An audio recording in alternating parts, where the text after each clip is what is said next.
Yo! We're recording.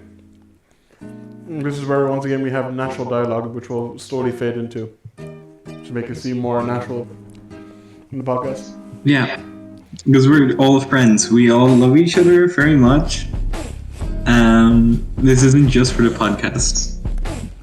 That's a great way to start this podcast.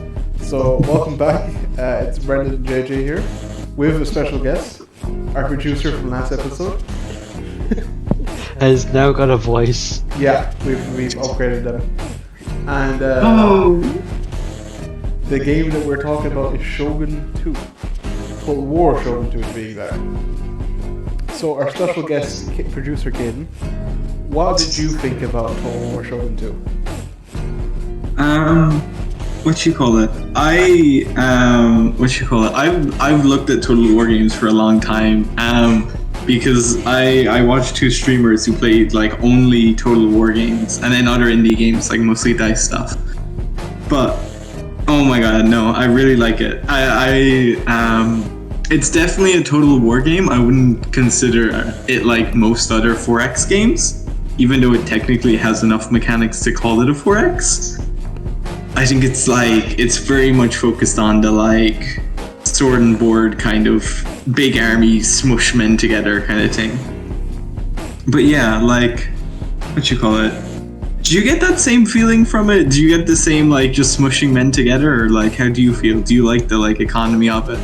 Very much. My main comparison to it would have been Civ, because I grew up on Civ. Yeah, Civ 5 I have a disgusting amount of hours on. Oh, for me it's Civ 3. And it feels so different. One key difference is you don't choose where the cities are. And that changes everything. I think also just the amount of it focuses on combat is so nice, it's so refreshing, because in Civ, combat kind of sucks ass.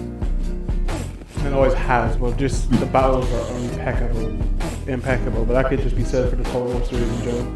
Like they have lasted because those all land battles are amazing. That was the surprising part of it. Yeah. And, But there's so much thought put into them. Yeah, I really like. If you've never played a Total War game, I think this is one of the best to put into, because on the player it starts out very simple, and then it gets very complex at a very nice pace, but you never feel like you have no idea what to do. It does ramp it up faster than Civ though. Yes. A lot faster. Well, maybe let's go into the actual premise of the game and what the game is about if you've never heard about it. So it's an entry in the Total War series, which is, very much it says what it does in the name. It's a 4X game focused mostly on warfare, on large land battles to be exact, and very much historically focused. UK developer, obviously, and obviously this has got UK development overall, but conquering other nations. Yeah, I can do exactly, yeah. And this is the, I think, fourth one or fifth one in the series. They did a while now. And and it's a sequel to Shogun, which you might expect. But you wouldn't expect the British studio Shogun, Total War Shogun, to be the first Total War game. This is covering the exact same period as their first game. So a lot of love and upgrades went into this to make it even better than the first. So they basically redid the game based on what they've learned? Yeah, a lot of it, yeah. That's both historically and gameplay wise. What's the differences historically? Well, I was listening to some of the interviews they did before the game, and a lot of it is just that they know more about the time period now than when they started. And a lot of different elements in there they weren't in the first game. So it's basically a game where you choose a clan in this warring tribes period in Japan, and as the game will let you know, the old shogunate is over. There must be a new shogun, and that's what all you're fighting for. You're basically fighting for dominance of Japan, to become the new Shogun, which you don't know is basically the emperor, or in charge of the emperor. And I think that simple campaign premise is one of the things I really liked about the game. That there is just a goal, and the goal is to become the next Shogun. Yeah. Whereas in Civ you have so many victory conditions. Yeah. No, and it's very different to how it plays in multiplayer. Because in multiplayer, then you don't have to focus on the Shogun element to it. In multiplayer, you can kind of, isn't it? You just have to get the other person's like capital, basically. Kinda, yeah. Like, what was it? It was you have to get the other person's capital and in 25 provinces, which would still mean, because isn't it? One of the weirdest things I think about the game is the like realm divide kind of thing. Which it's a bit backbreaking for like end game stuff when you're like you have to fight multiple fires. A realm divide, just like each turn everyone gets like a -10 to like your like diplomatic relations, which means like if you wait 10 turns to, like, if you've got realm divide and it takes you 10 turns, basically everyone's going to start declaring war on you and everyone will be trying to fuck you over. Even allies that you've had since the start of the game will start being like, I don't know about this guy. I don't know, maybe we should just stab them in the back. Because I want to be Shogun. Have you ever had the Shogun declare you an enemy? Yeah, well, is that not what realm divide is, or is it? I'm not sure actually. I just know the Shogun has declared me an enemy, and then everyone else tries to kill me. So yeah, that is. One of the problems I do have with the game is sort of a not as strong late game, but I still think it's a pretty cool way to end the campaign. If you really want to become Shogun, you really gotta conquer Japan. At some point, there's no getting around it. Oh no, but I kind of like it because it means that you have to like, because like in most end games, like it's kind of like a just, you have to, like, you've got the best units, you've got the best shit, like you're just going to pummel everyone else. But the fact that now like literally everyone will be fighting you means that you're fighting a war on multiple fronts that you can't win. Like you have to do this quickly or you will just like what you call it? Because in my, like, I was playing as the guys from the Southern Island, and like part of me was thinking just like, is there a way I can lose like a bunch of settlements here and then like consolidate, wait for realm divide to like wear off and then go at it again, knowing that I have to do this quickly because I had kind of bumbled into it in that I had a few wars that it went well and then just, you're now at war with everyone, and I went, I'm at war with everyone? Even the people who I've just made vassals, because I had like a string of vassals and they slowly started going, I'm not your vassal anymore, I'm going to kill you. And they didn't have... One of the problems this game actually has is kind of the vassalage system, as in, if you make vassals not through any agreements, they will eventually just turn on you. Because they hate drugs.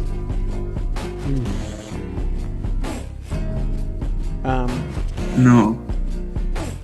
I guess another thing that I really liked about this game, why it drew me to it, is actually just the time period itself.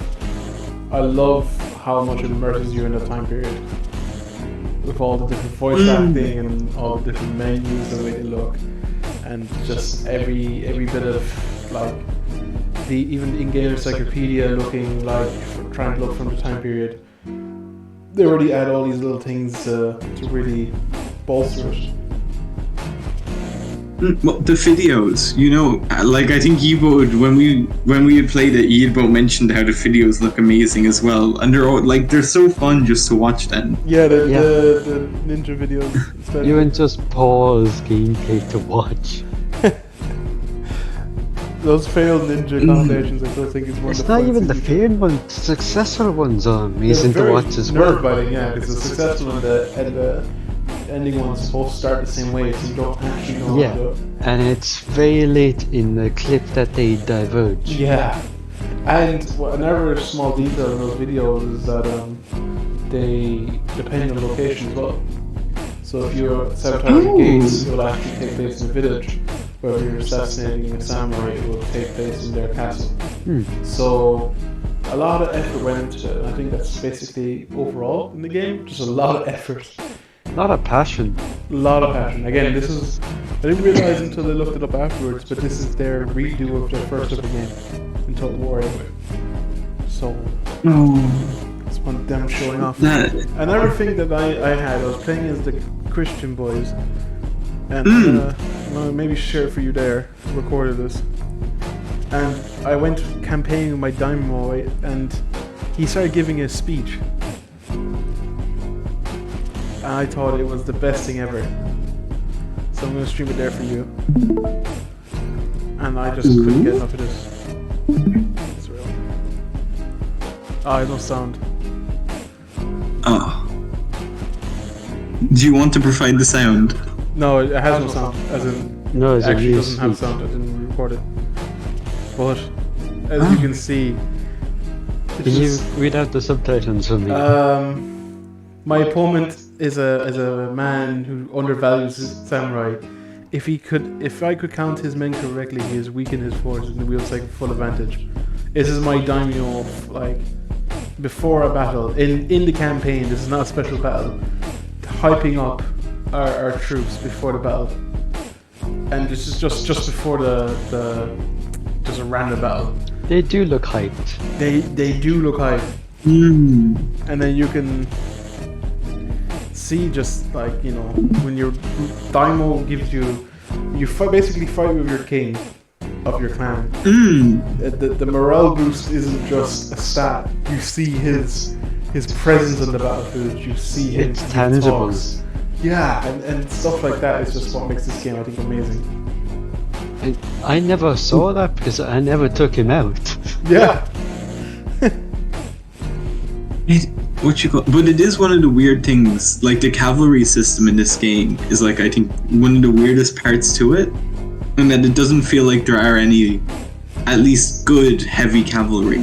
You know, like a lot of the cavalry. When just you get to kind of samurai cavalry actually later on in the game, you actually can unlock heavy cavalry. But I suppose that's just kind of following. What they want to do is make this a lot more historically accurate. So I think they're just covering how expensive and how much you have to develop to unlock that. But it makes it so cavalry kind of are like, they're either a like desperate defense kind of unit, in that like, if everything's going to shit, you're then like, okay, well I guess we'll throw the cavalry in there, like we have to win, so, or I've won the battle, now to chase down everyone you use the cavalry. and it's quite a like, because then it makes it so like having any amount of cavalry units means you won't have your frontline units, you won't have your samurai fighting against samurai, and you could be boxed in. You know? That's true, yeah. But I do quite like cavalry as flanking units. I do quite use them quite a lot, but in my case as well. I think it just speaks to the different sort of gameplay styles you can have in this game. Different compositions. And the different clans. Which I think is so fucking cool. The different clan cultures and the different bonuses they can have. And I think they're, except for, I think Odu, or the fucking boat people. No, Mori, that's it. Except for Mori. Fucking boat people that get bonuses in the boats. The rest of them are, I think, is so fun and so diverse and just so great. I don't think any of you played as Ita or Hita. It's this really small one province clan, but they have access to like a mastery dojo to start with a ninja. What the? So basically, they have to basically survive around all these top neighbors with really good ninja skills. That's real clan built on ninjas. One thing I did notice in the game was that it has enough flexibility that you can create your own stories with it. Such as your leader runs away in battle or the other one does, and It's a little narratives that you can build up around almost random events happening. Yeah. That I loved. And I think that's one of this game's biggest strengths. Because you have all this emphasis on honor and all these different elements they really emphasize. When you have a general betray you, it feels personal. And stuff like that. It feels like a backstab. Yeah, true. Or your vassals, like, you vassalize someone instead and they still try to kill you. It feels like a proper storyline written out. Like The Sims in that way. Somewhat, anyway. Because these clans, they're gonna go around and do their own stuff anyway, whether you're there or not. Yeah, and the AI in this one is pretty good. I think it's the limited map size and the limited avenues that really lend it. It's constrained. It's not like we're settling new lands like in Civ. It's you've already got your spot. Now beat the other people up to get it. I don't know. Well, what you call it? Because I think with the AI, I think it's so good because I've only ever found like one way. Other than the normal, just like you camp in one corner when you're on the defensive, which isn't even really that big of a thing because the AI can just like wait 5 minutes, wait for their guys to like become fresh, and then they're chill again, and then they fight you. But the only like thing where you can break the AI is if you station 2 guys, because most of the AI doesn't build enough archers in their castles, which means if you have like 4 archers and when you siege them out, you can just put your heavy units in front of the gates and then they're stuck inside of their castle and you can just shoot them all to death, which is insane that you can do that. Like, You've had a different experience to us. I feel like you played a lot to find the exploits. I think this kind of says a lot about you, Caden. What have you been doing to the poor people? What you call? They were just like a fish in a barrel at that point. Because like most, if they don't have the like archer towers, and archer towers aren't that good as well. They're good enough that I'd say you probably wouldn't want your good archers to die to them. But like, if you have 4 units of archers in like a siege, and you can just block the gates, like, you just win that battle. Like, you're getting everyone to slaughter. But a lot of the time, when I've had that scenario where I have no archer units in a castle, the cavalry comes in clutch, quite literally, and I just send them at the walls. And I feel like finding your own tactics that work like that is a really nice part of the game. Like, I love cavalry in the game. Very funny to hear your response where you're against them. And I'm like, my army doesn't function well, cavalry. We're basically Mongols, we're all on horseback. The fact that you can draw out formations felt quite interesting. You were saying that it gets better in later games. But even just being able to do that is novel. And then zooming in on the battle. So one game that I kind of can't really help but not compare to is Total War 3 Kingdoms, which I know is China, not Japan, but it has the same sort of units, same sort of stylized UI and all that. But one thing that I feel like is it's much easier to do cavalry and academy because you can draw perfectly where your units want to go, rather than just as in the route that they take to there. The chain command is just a proper actual, so you can draw a proper curve around units.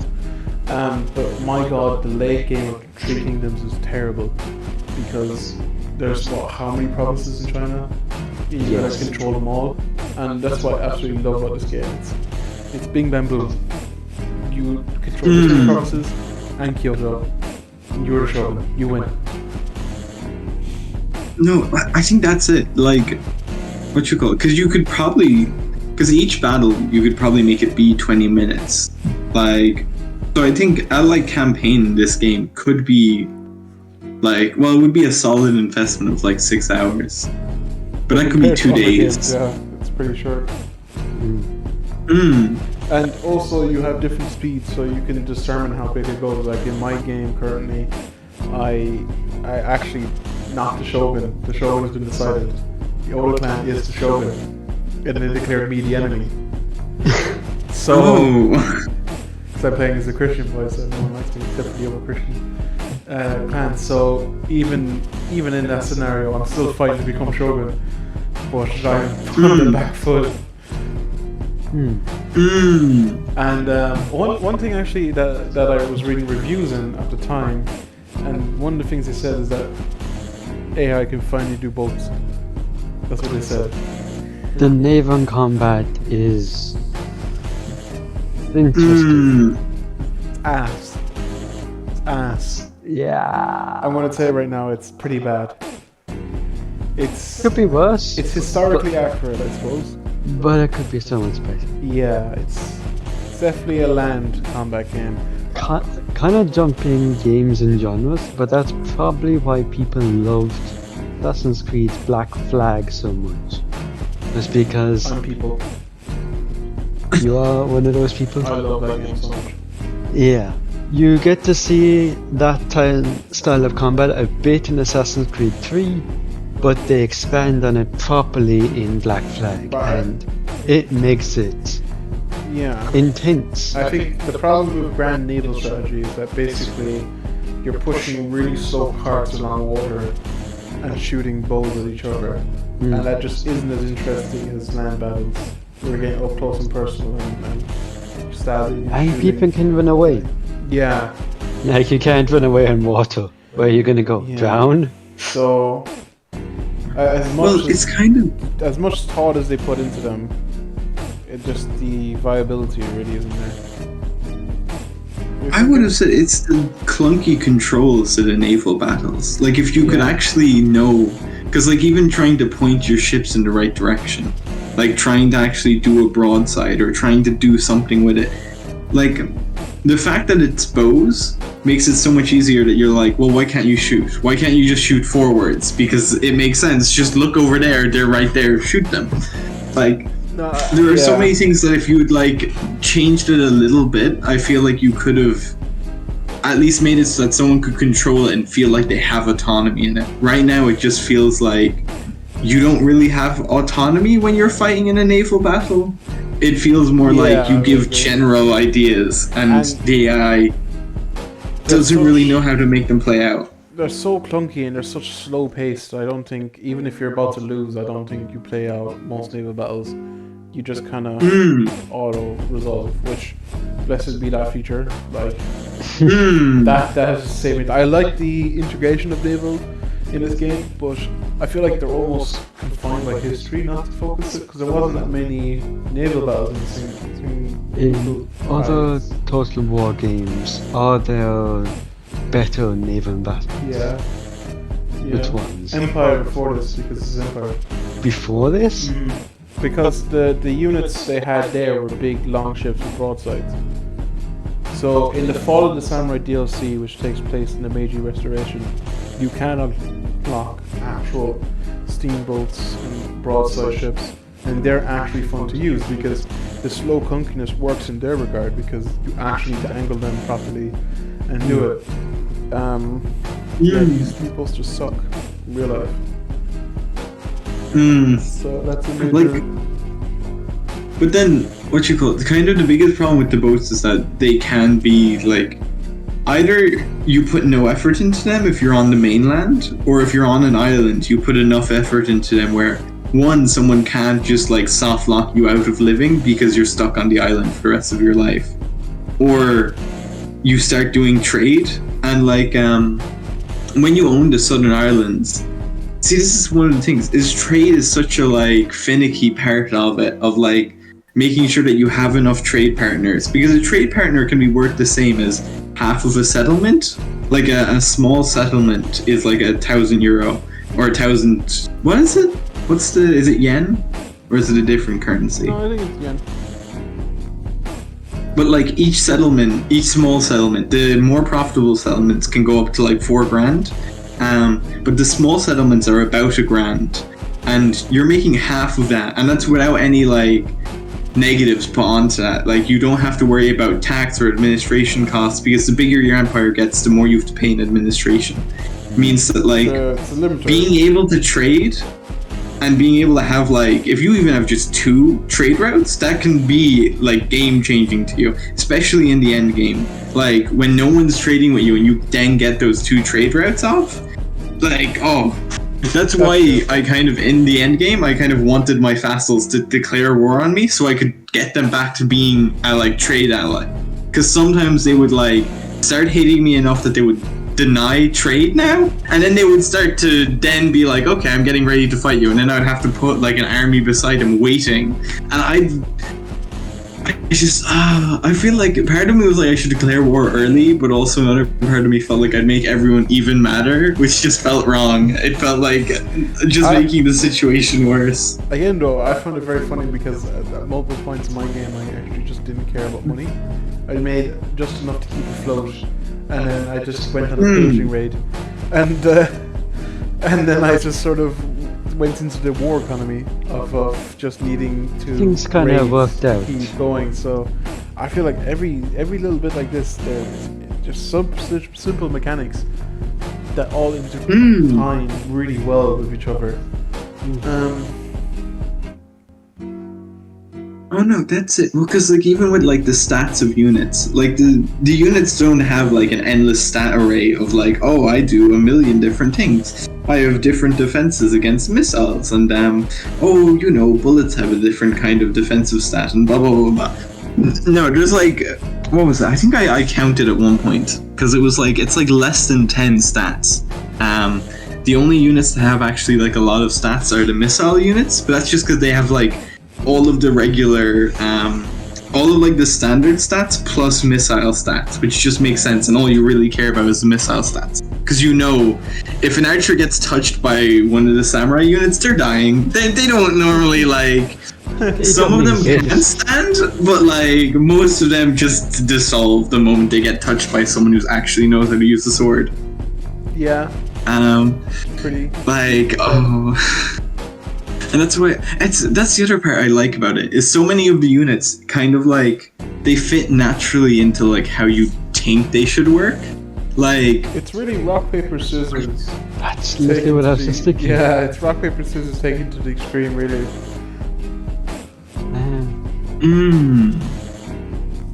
Yeah, no, what you call it. See, the only thing that's weird about that is I do feel like, for some of that, like, what you call? Because I was playing as Shimusa. Is that or she?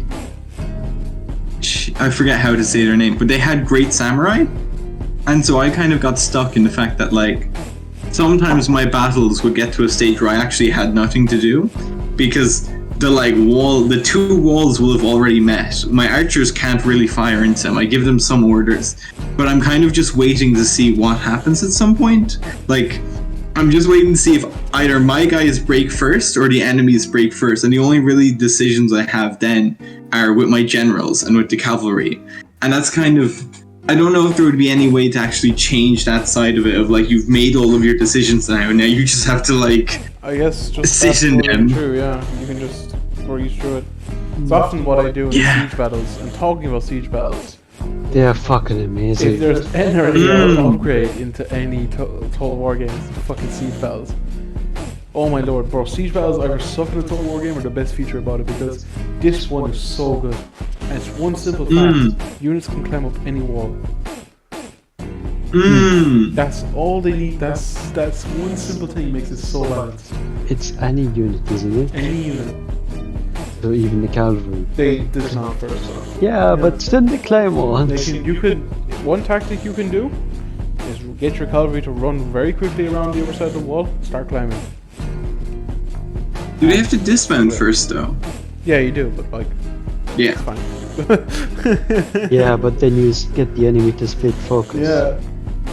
And when defending, it's always great as well, because you know the areas you got to defend in Total War Shogun 2 are usually very small.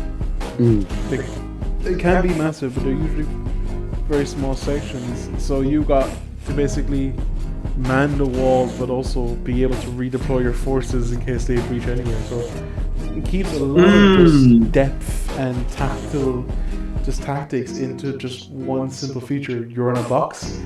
You have to get inside the box.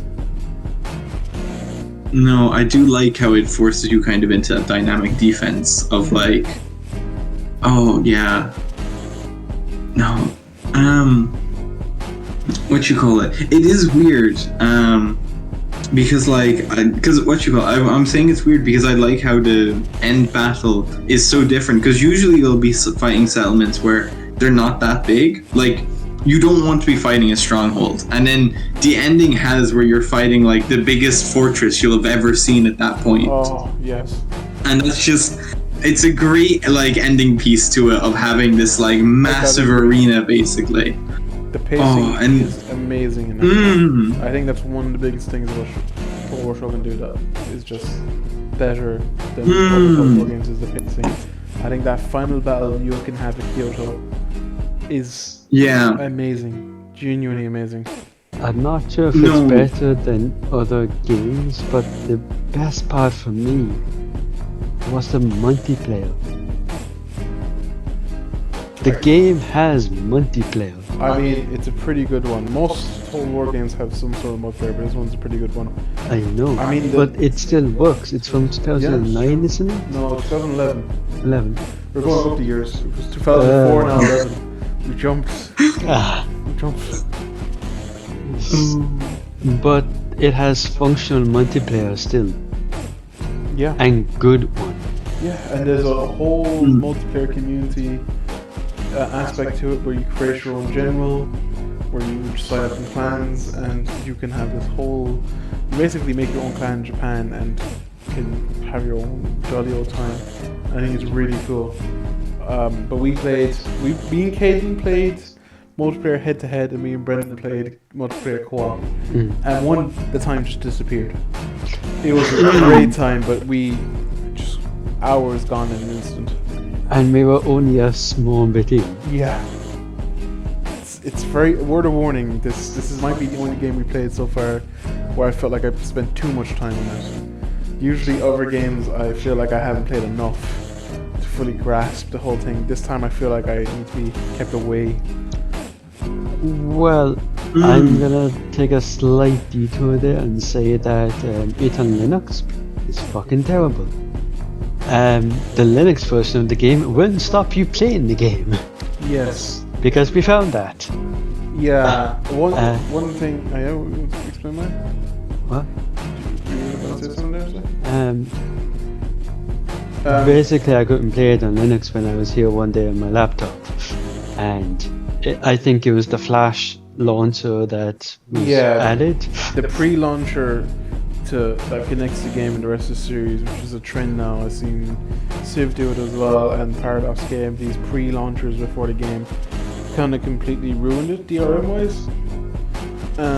It works fine on Steam on Windows, but on Linux it's just unplayable now unless you find some sort of pre-update version floating around the websites. And yeah, that is one mark, but again, I can't really blame Shogun 2 for it. I feel like it's a move done by the Sega game, or no. something like that.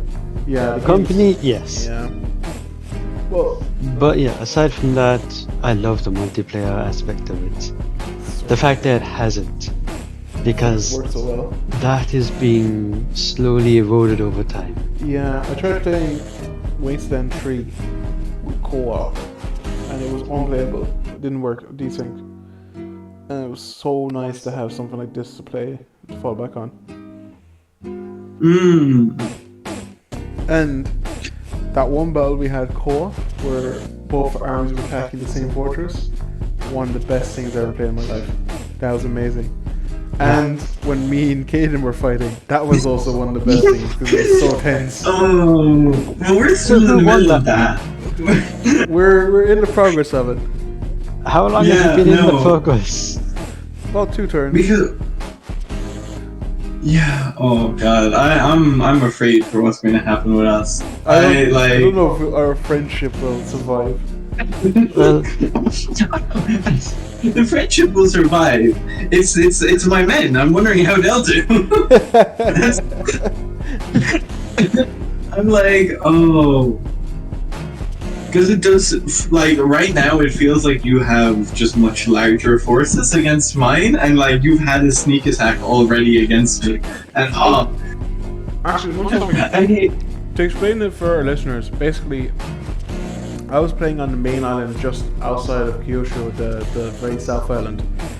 And Galen kind of took all of Kyushu and then a little bit of the main island. So basically, we're inevitable. We're borders now, and one of us was going to have to die to take over Japan. That's the multiplayer that goes. But then I basically sent a fleet because I was playing as the boat guys, God help my soul. And basically, I sent a fleet with an army to go invade Kyushu. Now, that tactic I actually got from the AI. The AI did that in my own game, and I think it was so smart I didn't see it coming, and it kind of fucked over my entire game because it just landed 2 big armies on the back of my island, and I was like, oh god, I have no guys here. See, it's the only good thing, because it's the weird part to the economic system, in that the economic system kind of encourages you to have a like fucking police state, basically. Like that's how you run it. I do not run it in the exact opposite way. But yeah, but like to be able to do like high tax, like practically every turn, so you're getting the most money, you have to have basically like a policing force in each city that you own. So it's Again, I do not participate in. I simply just don't tax that much and keep my costs low. So pretty much depends on the first person you are. This is just telling us a lot about you, Caden. A lot about you. Well, I'm very much focused on the money and I was hoping that like you could have it be like because I looked at like what people were saying. I looked on the forums. Well, I don't even know what was the forum. It was on Steam, I think it was. And someone like did the maths on like if it would be better to do like minimal tax or high tax. And minimal tax, the growth is so low that it is just better to always go high tax. For like the first 100 turns that you'd be going like high tax or minimal tax, like only by turn 100 do you start making more money when you're on minimal tax. Which like at that point games don't run that long. Like, which is why the police state is better. But that's like if you're evil and your morals are corrupt. So what I'm hearing is that you're a massive tryhard. Basically, no, I like completely was like the economics of this I love. So you're economically coerced to turn your population into basically slaves. Caden the dictator. Not completely. We're very different players, you and I. But no, it's really fun to see different playstyles kind of come head to head in multiplayer, and it's so much fun. I genuinely think if you have a friend who's willing to put in the rest of the lifespan into this game, it's a great night. It seriously is. A dangerous game, though. Oh, absolutely. Just teleports you to the future. I think that's the best praise we can give us. Is that when you start playing, you genuinely don't know when to stop. Any? I don't know. Sorry? I think that it would be kind of one of. I've more and more been like, I think I heard it from like extra credits like a few years ago, how they talked about how games should have like an exit point. And that is the one thing that like I find kind of a problem now, because like I don't want to spend like 1 million hours on a game. I want to have like I played a game, I like spend an hour maybe on it and I'm able to leave, and I don't get that like I need to do one more turn, I like 5 different things going on in my head and I need to do them now. Like I like having a game where I can put it down and I've done everything I need to right now. In the future I can get back to it and I can go again. I think they were talking about something a tad different there, of games trying to keep you hooked long term, like daily, keep you coming back daily. The Genshin problem. The Genshin, the FOMO, fear of missing out. The constant progress having to be made in battle passes and that type of thing. I was going to say the counterpoint is, if they make you like a crack at it, keep thinking about one more turn. I feel like on their part, they've done the best job they can, because their job is to get you to play. I know extra credits have done a topic on the timers and whatnot, how every turn you've got something to do. I've not seen a video actually. It's a good one. I've seen one on the creation of Civ, and where they're talking about the reason why Civ works.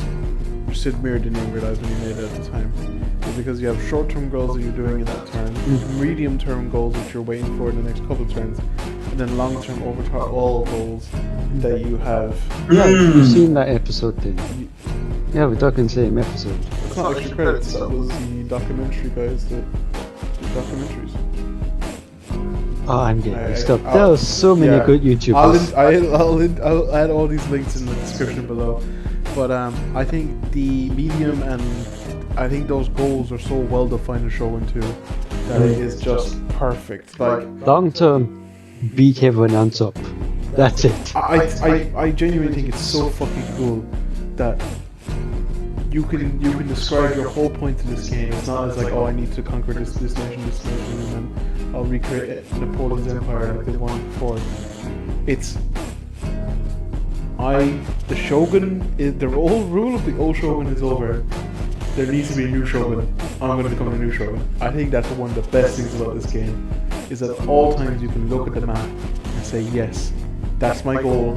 And I'm making progress. Yes, and you can visibly see it. You can see all these other competition for being Shogun. It's right there in front of you. Oh no, I think that's one thing I would kind of probably advise, like for starting out, probably starting on the Southern Ireland or in the North, because like it seems so much easier to have like, especially the Southern Ireland, where like you can conquer those 8 provinces, kind of shut them down from everyone else, and then do something else. Yeah, that feels a lot more like. Chocosabe is a very good one to start with, which is but there, like one thing I will give credit for this game, it's actually very new player friendly. So one of the things is when you pick a new clan and a new campaign, it actually tells you the starting difficulty. So that's one thing I really appreciate.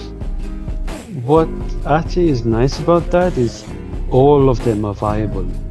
Yeah. Every single clan is viable, and that changes it all. The clans are very good in this game. Well, all of them are viable, but the boat people. I would not want to play them.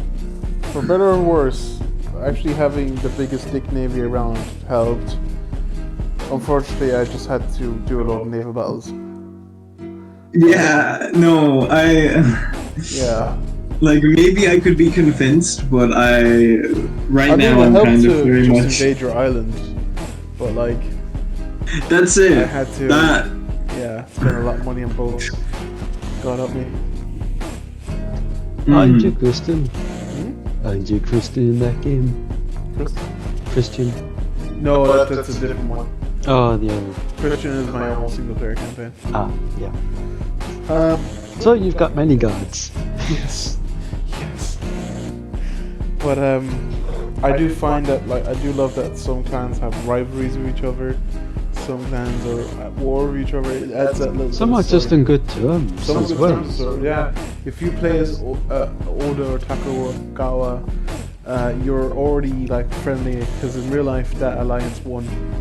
Oda and Takagawa, and then the Takagawa Shogunate, they actually won in the end. So one thing also I feel like that I really love is all the extra modes apart from the campaign ones. So just the extra battles and saving your replays. Oh, the historical battles I think are so cool. You just pick it. Did not get into that. I recommend you really get play into them. I need more time, and that will not happen. Yeah, that's true. If you play the campaign, you don't have time.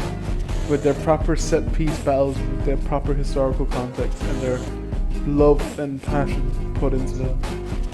And if you have the Fall of the Samurai DLC, which I highly recommend, I think it's one of the best DLCs in gaming. you have basically like a campaign basically of all the battles in that period.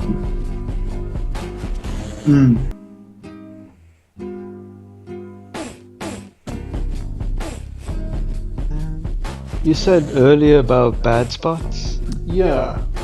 There's only one that I can really say, and it's not in the game itself. It's priced on Steam. Yes. It is expensive as fuck on Steam, and it's an owned game. And it doesn't come with any of the DLC content. Yeah. It's basically it's the EU4 problem. I don't know why they have it that way. It is a how long game? 15 years old? Oh my god, it's 12 years old, 15 years old, 2011. Yeah. Jesus Christ, we're old. Don't you be telling me that. Yeah. But yeah, it's too expensive for what it is. It is really good if you get on a sale. I think I got mine in a Humble Bundle. I got mine. Yeah, you had it before. I said it. When I announced the game, it was on sale on the Steam Summer Sale for €4. I think it's great. That's recommended price for it. That is a good price. Over websites and overseas scale is also pretty cheap because it is an old game and the demand for it isn't high. But yeah, on Steam itself is ridiculous. And I couldn't find a GOG store page. Oh, Doesn't it? That's...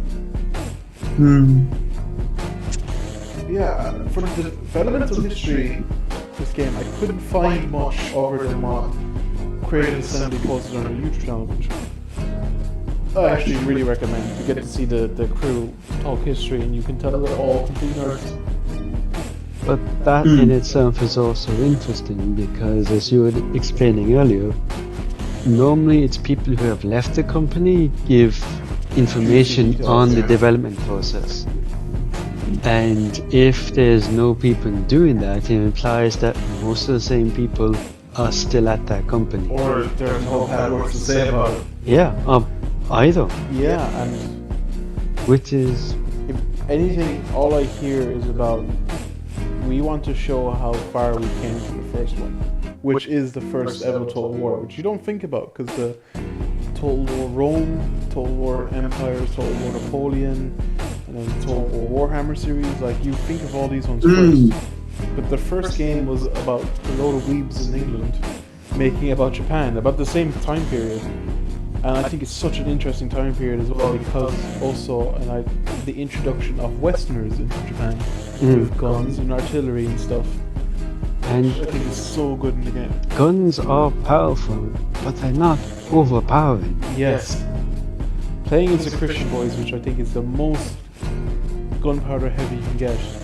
I got a load of good units, including Portuguese triox or whatever they're called in full plate armor.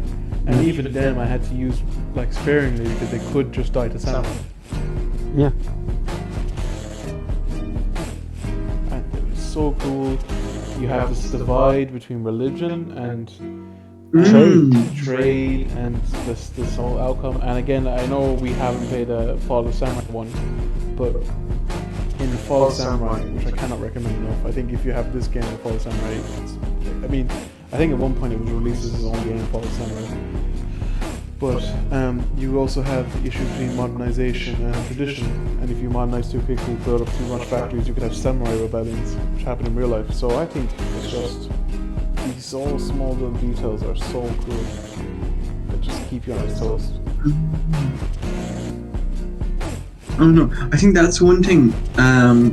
When I played as my clan, I kind of didn't get enough information about how good special characters were, like the ninja or monks or what's the economic one? It's Metsuke. Oh yeah, the Mitsuke. Yeah,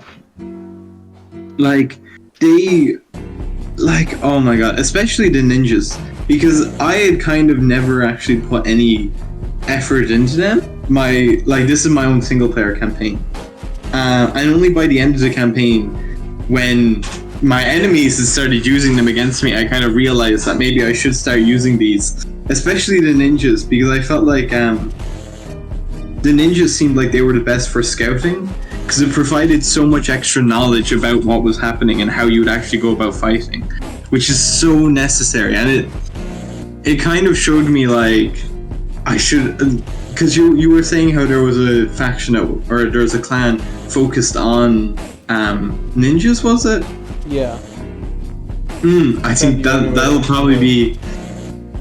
be my next campaign, because like I don't even know when that will be, but when I have time again, I will definitely be coming back, and I'll be trying to do a special character run, because like instead of focusing on your military and focusing on like trying to being a shadowy organization seems like a fun little twist to it.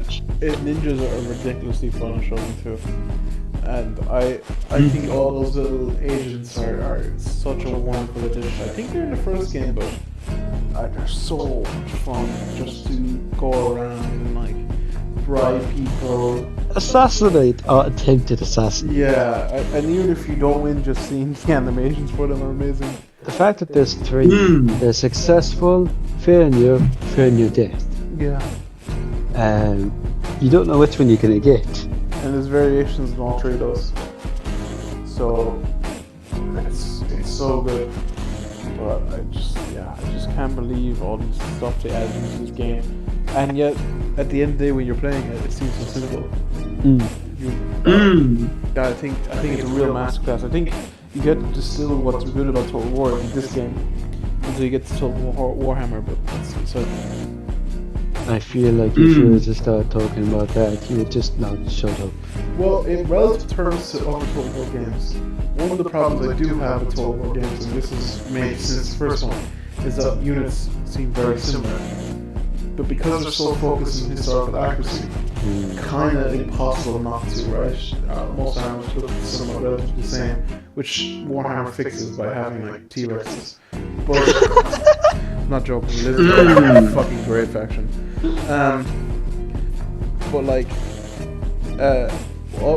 one thing is like, so something like that, which is a problem with most Total War games, and always really has been with the historical ones, is kind of fixed in this game, because historically Japanese troops had banners on them. They had banners on them in this one, so you can quickly see who's your troops, and you can quickly see what type of troop they are.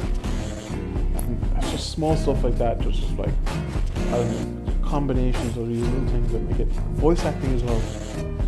Voice acting makes it really good when you're trading with more people. And when the units start running away and you get that shameful display. It's a movie. Oh, it's almost corny as heck, but it works so well. I guess that's the whole game. Like, everything is turned up to 11. Everything is meant to make you feel like this. You don't feel like you're in history in a way. You feel like you're in a movie about it. And I think, for me, that's for the better. I love all the over-the-top stuff.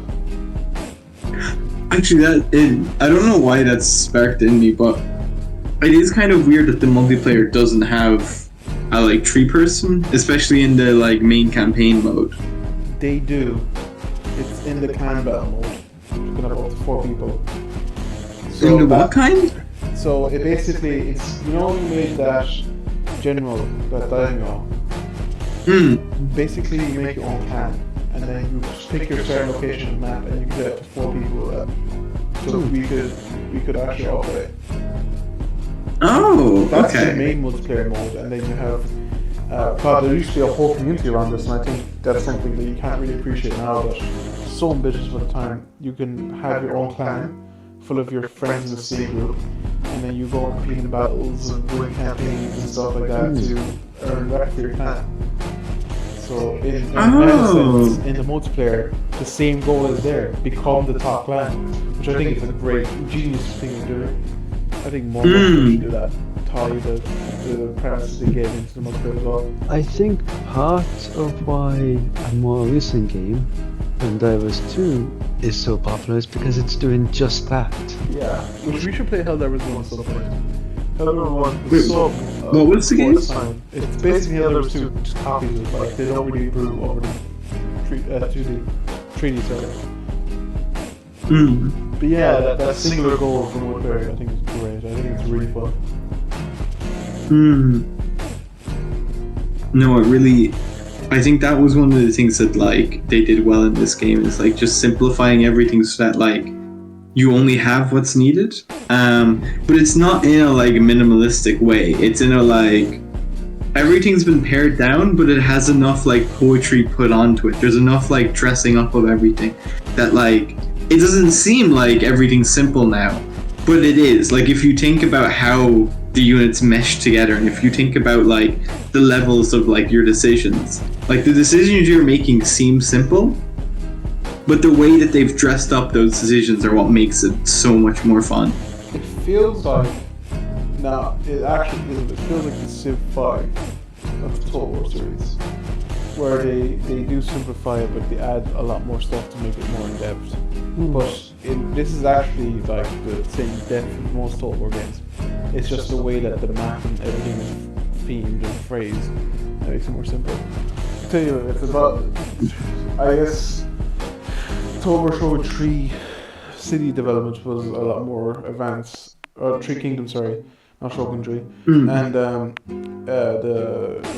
diplomacy as well was actually better. I was gonna call it. Diplomacy is one of the best innovations again, but there was a lot more elements. There's also a lot more people that makes it more complex and just a lot bigger map. Talking of people, I love the fact that you had a literal dynasty of children. Yes. That was hilarious. You have a son and an heir. You have to manage that. You can make one of your generals. You can adopt them and make him heir. It's great. And that was hilarious. And also seeing them grow up. And you can also trade them for hostages. Yeah, and marry them off. Yeah. Like, that was something I never expected going into the game. And again, it's just one of those things that you don't need necessarily use it. They just add that layer of depth and if you want to engage with it. yeah, and just complexity that's so, like one more thing, just one more mechanic that's in there. It's really fun campaign, and as you two who've never played it before can attest, you can get into it quite quickly. Oh yeah. God damn it. I think I may have ruined your guys' life. I'm quite sure we can return the favor sometime. Like, you're sat under a game's there for 2 more years, 3 more years? Yeah. Yeah, you're not escaping. Okay. Ever. This is my life now. Yeah, like, even when you graduate, you'll still be there. Is there anything that you think this game does very unique, all compared to other games, that you guys played? It doesn't have to be Total War or not. I think that was it. Because I don't think I've not played enough Total War games or like 4X games like this that I could say anything other than just it's a Total War game. You know? It's a damn good one, yeah. For me, movement was a big, interesting change. The fact that you're not confined to a grid, that you can have fairly free form moving, is and the sitting down. The fact that your units will sit down and watch everything pass by. That is just hilarious to watch. Yeah. I feel like in the battles as well, the non-grid is great. Like, free-flowing everything is really good. I gotta say for me though, that one singular goal, and that one simple map, and that one just idea of what you need to do is great. I think that's the best addition they can make. The small size would be handsome. Yeah. It's the same with almost any game. If you make it too big, it gets worse. And you have that goal just directly there. Like you can see it all times. It's on the objectives tab just for that. And basically the middle of the map. Yeah, it's in the middle of Japan, and you're just flying towards there. And, it's great. Or you could be starting right beside there. If you start right beside it, still flying towards it because the amount of troops that are stationed there is ridiculous. So you need to build up your army. Yeah. But yeah, and again, compared to other Total War games, where the campaign is a lot more loosely defined or just ambiguous and just kind of plot on the map, it's so nice to just see that's your goal. It's right there. You need to become the next Shogun. How you get there is up to you. How you get there is there's a billion ways to get there. The goal's the same, and it's the same for everyone else around. So is there anything else you guys want to add? Not really. I had a good time with it. I didn't get to play as much as you two. It's still about 20-30 hours. Yeah. Yeah, still a lot. I enjoyed it. So good. Before we get on to any of the important bits, the drink that we're recommending today is something called Brazilian lemonade. And it's equal parts lime, ice, and sweetened condensed milk blended together, and it's delicious. It's just straight up delicious. It is the best lemonade I have ever had. Oh my god, it's so good. And it has no lemons. Yeah. So that's our drink of today. If you want to make it alcoholic, there's some vodka you can put in or tequila. I recommend without. I think it's perfect as it is. But if you want to get drunk while listening to us, I wouldn't let you. Just listen to it and may get you get drunk without any extra help. Anything else you guys want to add? So final thoughts. We'll go with that. Yeah, we need to have those sweets later. We do have to have those sweets later. Kaden, your final thoughts?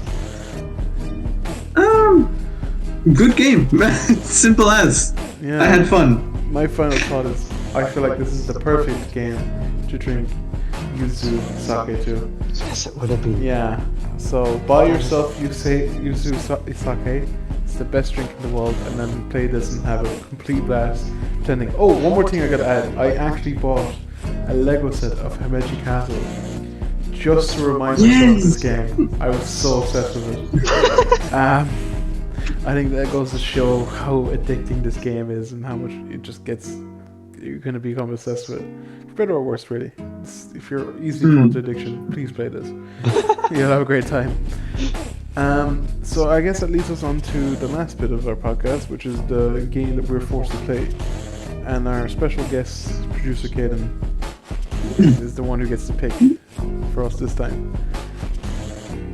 Okay, what you call it? Throughout this podcast, I have been looking at my Steam library, thinking about which of the games I'm going to pick, because I had like a short list. And then you went to a what long you call list. What? Then you went to a long list. It's not that long of a list. It was like, I think I had pared it down to like 3 games. Okay. Okay, no, 4. I had pared it down to 4 games. Do you want to hear the short list, or do you want to hear the one that I recommend? And then we hear what you decide. It'll make it more tense for the audience. Okay, so the short list was, have you heard, Brendan knows about Citizen Sleeper.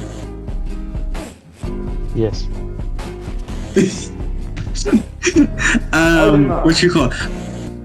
Citizen Sleeper is kind of a little bit of a pared down kind of like Disco Elysium. It's the same kind of like a story driven game. Yes, I know Citizen Sleeper, yeah. The whole part to it is that it's a cyberpunk version of that. I like it because it's a bit shorter, and there's a really nice mechanic that I'm not going to spoil it, but it handles like. There's a big part of the game that I think it handles really nicely. Okay. What's the other games of this? The other games, Cube Chaos. Have you ever heard of this game? Not at all. June, as in JWL. Cube, as in like a 3D square. No. Cube Chaos. It's basically Magic the Gathering, in that oh god. Every cube has like 1 million lines of text. And that was one that I was like, if I'm going to give that to you, I'm very sorry. But also part of me just wants to like torture. I want that game to be more well known. No, but like it just a reminder, I know where you live, Kaden. I know where you live. You can't steal your dog. Oh my god, okay. Well then, what you call it? The next one was Webs, which is just a fun little. Do you know Webs, Brendan? Yeah. Your spider swinging around. That's it. No, it's such a fun little game. No, Webs is. Webs is amazing. And then the last one is World of Horror. World of Horror. World of Horror. I think Brendan also knows this game. Actually, wait, yeah, look, Brendan knows like all of the games because Brendan's old. So yeah, World of Horror. It's what you call it? The game I would say it's closest to is Citizen Sleeper, but where Citizen Sleeper is kind of very short, like it doesn't have as many storylines. World of Horror has just a million storylines, and I'm kind of like, what you call it? I put those two in because I was like, so what kind of game do we want? Do we want a game where we can talk a lot about it, or is it like short enough that you can actually like play it and not die before the end of it? You know? Yes, please remember I am old. Yeah, that's it. What you call it? That's why, what you call it? The one that I went with, at least in my head right now, I can definitely be convinced otherwise. I know Cube Chaos is like a no. That's almost definitely a no. But right now, my head is saying Citizen Sleeper. That's what I think would be a great like next game for you to play, because I just love I love the way that the like generic system in it works, and I love the little stories that you have in it. And I think the only problem with Citizen Sleeper is I feel like it's definitely a game that you should play like twice at least. That's the biggest problem with it. And like the problem with that is I'm looking at my playtime right now and it's at 7 hours and I was one playthrough and I'm just starting my next one. That's actually pretty good though. If it's like that. So looking up Citizen Sleeper, it reminds me very much of a game called Ruiner, which I think aesthetically looks fucking amazing. And so I'm actually kind of down into that for that. Although it is currently €20 on Steam. Oh, also, I have it on Game Pass though. You know, do you remember the website we used for what you call it for this game for Shogun 2? Yes, I think it was Kingdom. That website, yeah, that website sells it for 50 cents. Okay. So it's literally so cheap. That was the other. Third-party key sellers are a viable option. I think that's how we usually get away with that sentence. No, that's it. And like the fact that it was 50 cents was also like, I think that's another thing that to me says like, oh, it's if I only have to spend 50 cents for a great experience, because like I will let you know that night that I played it, because I started playing it one night and I just locked in. I could not stop. I downloaded the game actually at one point and I never got around to playing it. I played Pentiment because Josh Sawyer made it, The Greater Fall into Vegas instead, which is also an amazing game. So I'm kind of glad that this game series forces me to play all the games I wanted to. So that's the game for next month then. Citizen Sleeper. Yeah. And we no, unless you want to change it to like Webbed or World of Horror. Webbed is what we're going to do at some point. Yeah, Webbed is one I really want to focus on, or rather maybe we might do a small collection of non-human games. Because it just changes your perspective. I think at some point and then again, Citizen Sleeper is also non-human as well. At some point, just a quick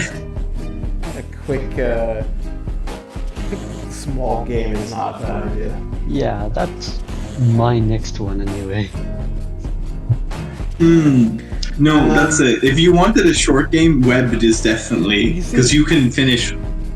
The reason why I picked Shogun 2 is I feel like you get all the content you need in like the first 10 hours, like you get a good picture of the game. Yeah. But it was also to get you guys secretly addicted to ruin your lives, so... Again, I know where you live. You currently are where you live. I know. It's also available, so I'll do my little legalese here. So Citizen Sleeper is available on Steam and GOG, $19.50 on Steam and currently $16.79 on GOG. But third-party resellers are available. It is also included with the Game Pass edition, although I think it's a PC-only game, so you will need to get the Game Pass Ultimate Edition for I think $11.99 a month. Ultimate? Is that one just on PC and console? Ah, I thought they had just a PC one. They might have a just PC one, but it's still around the tenner. And I haven't learned the Game Pass in ages. and what I would say is that the first trial of Game Pass is always €1 or £1. Oh, cheap. So if you want to just play this game in Game Pass and nothing else, that is also an option. A lot of good games in Game Pass, that's Very good. Yeah, Crusader Kings 3, I forgot what was included in Game Pass. It was day one as well. So, Oh, talk about never. That reminds me, Kingdom Come Deliverance 2 has recent news as well. Yeah, and Civ 7. It's good. Yeah. Sure. I got it the 40th. I want to use this podcast to shout out a guy called Civ 7 Daily News Updates. He has made about 200 videos in a straight row of just 10 seconds. There is no daily Civ 7 update, and he does a turn every day. So it's not a repeat, it's not a re-upload. It's him saying it every single day. There's no updates. So I want to give a shout out to the guy. I think you should go follow and subscribe to hear the absolutely no Civ 7 news updates day after day. God, that is one game I am not allowing myself to buy this year. No 4Xs for the rest of this year. I feel that podcast. Well, we do have one. Okay, maybe one more. I don't think we have the time. As soon as the semester starts. We do have one. It is Endless Space. Endless Space 2. yes. That's one. Endless Space 2. No, I have that.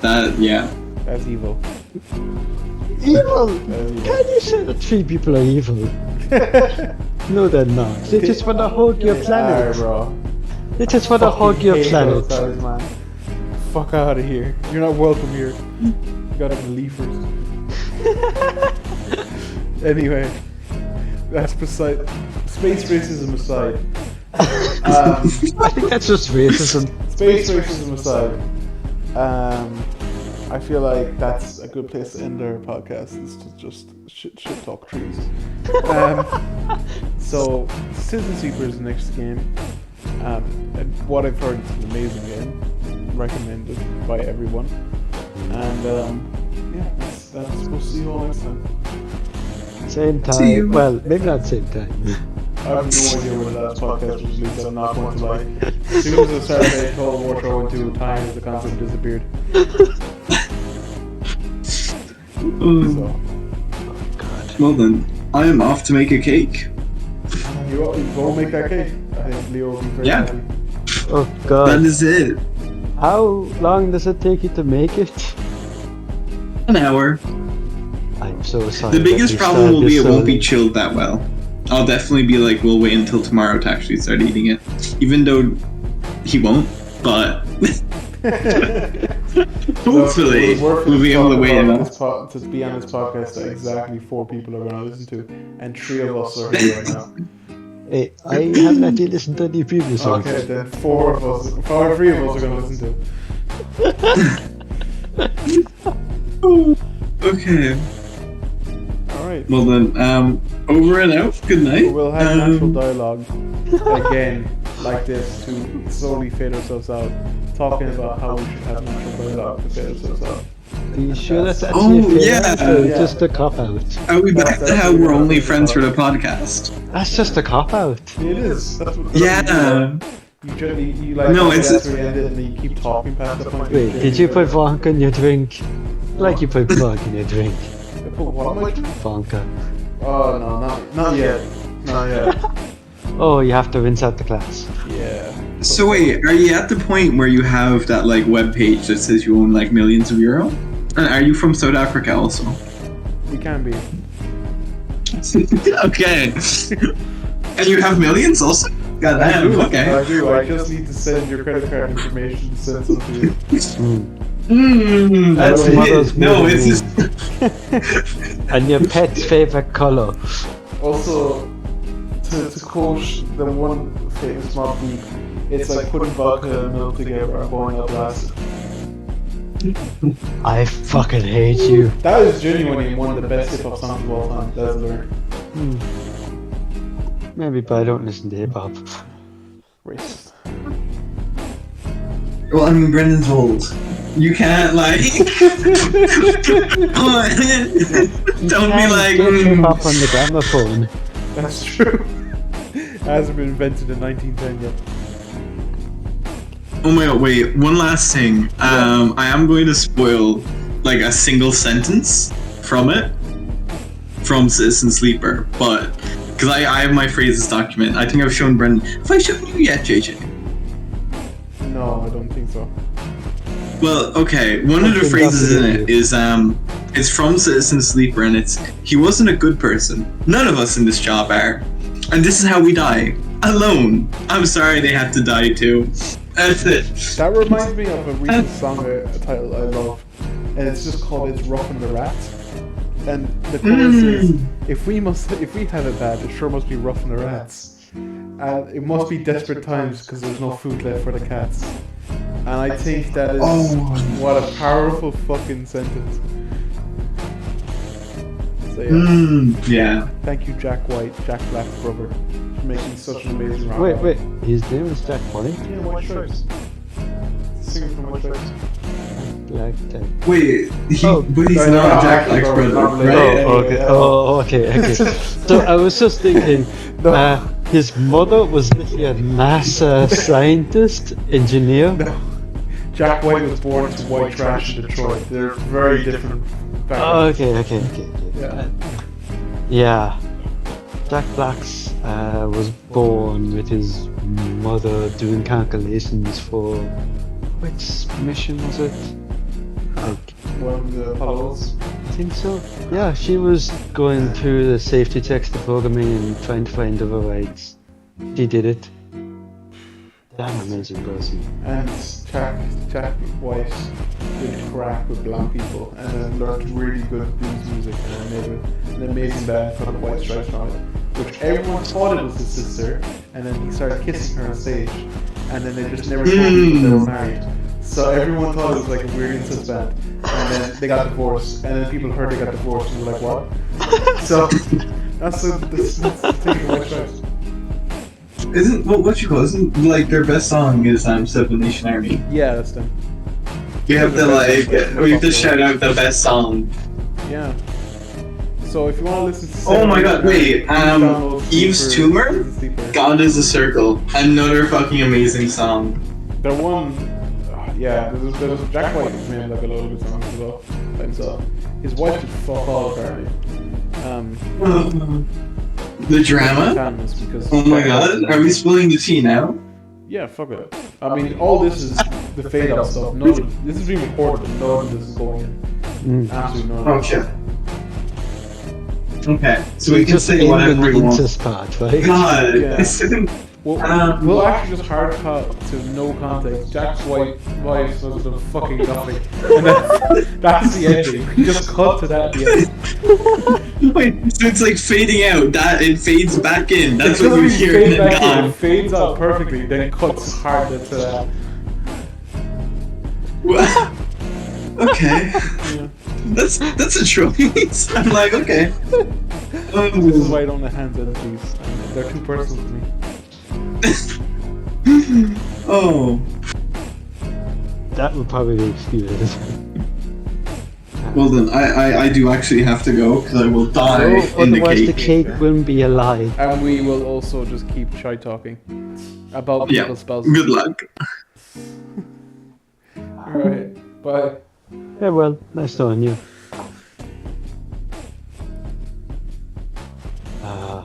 I'm surprised how well